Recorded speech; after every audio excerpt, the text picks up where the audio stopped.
Time now for Media Watch here on France 24, for which I'm joined by Olivia Salazar-Winspear and her laptop. Hi to you, Olivia. Firstly, bad news. The New York Times, a bit of hacking going on there. Yes, the headline this morning, hackers in China attacked the Times for the last 4 months. So this is not news, it's not new today, but we're being told today.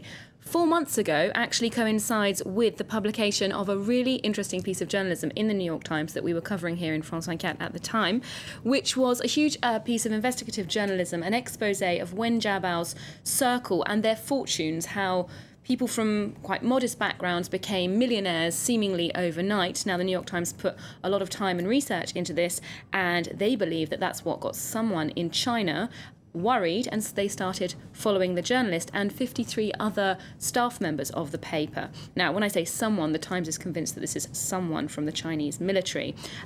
They began to track the bureau chief, like I said, other members of the staff, and they did it via a US university database in an effort to cover their tracks.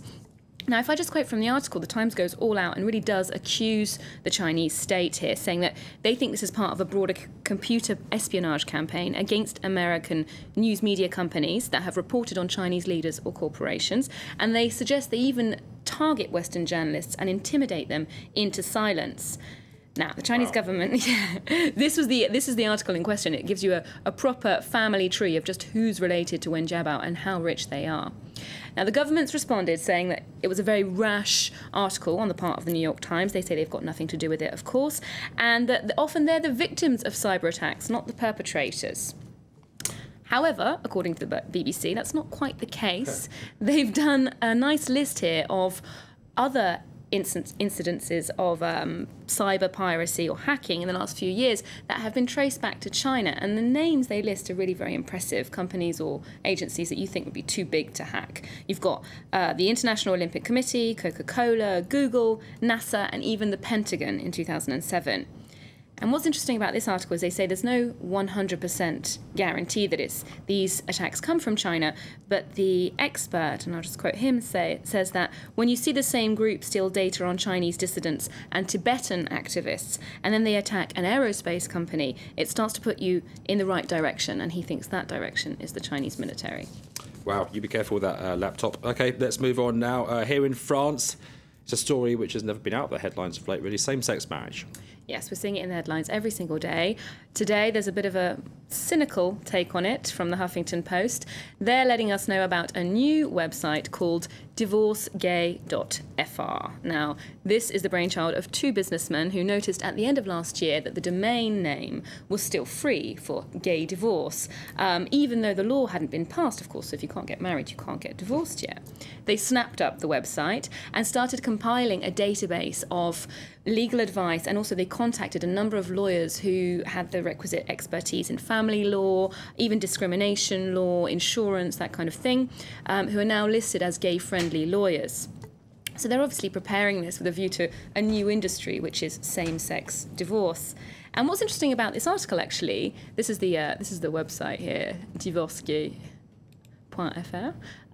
But what's interesting about what they say in the Huffington Post article is that actually instances of divorce in same-sex marriages are much lower in countries that have legalised it than heterosexual marriage. So this website doesn't look like it's going to be inundated just yet. OK, it's one to follow. One couple still together and just arriving in Paris, as we've been hearing throughout the evening. Posh and Becks. Anyone has missed the news about Posh and Becks today. Brand Beckham has arrived in the City of Lights. He's updated his Twitter, posted it on his Facebook page. He has signed to Paris Saint-Germain. Now, the reactions on social networks in the UK were lukewarm at best. No one really cared about it. In France, however, people had plenty to say. Twitter was effervescent with jokes about his arrival.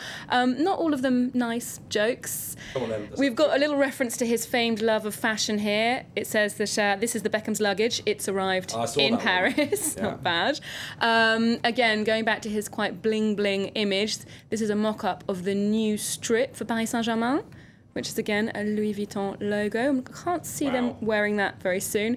And this one is a bit of a mean jibe at his age, which is quite relatively advanced for a footballer, 37 years old. They say, this is the new lineup for Paris Saint-Germain next year, a load of old pensioners. He's not the oldest player out there. No.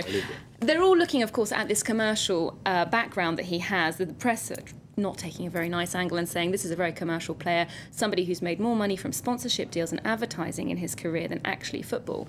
20 Minutes illustrate this very well with a slideshow of David Beckham in his underwear. In his pants. Saying we're more used to seeing this man in his underwear than in a team strip. And Channel 4 News follow that on their blog with a very cynical take on petrodollars and French dressing for David Beckham, saying that the Qatari owners of Paris Saint-Germain are really just focusing on the money and not the beautiful game, as they should. Qatar, of course, putting a lot of money into Paris Saint-Germain. Olivia Salazar-Winspear, thanks very much. That was Media Watch. Do stay with us here on France 24 Cap. Coming up very shortly, web news.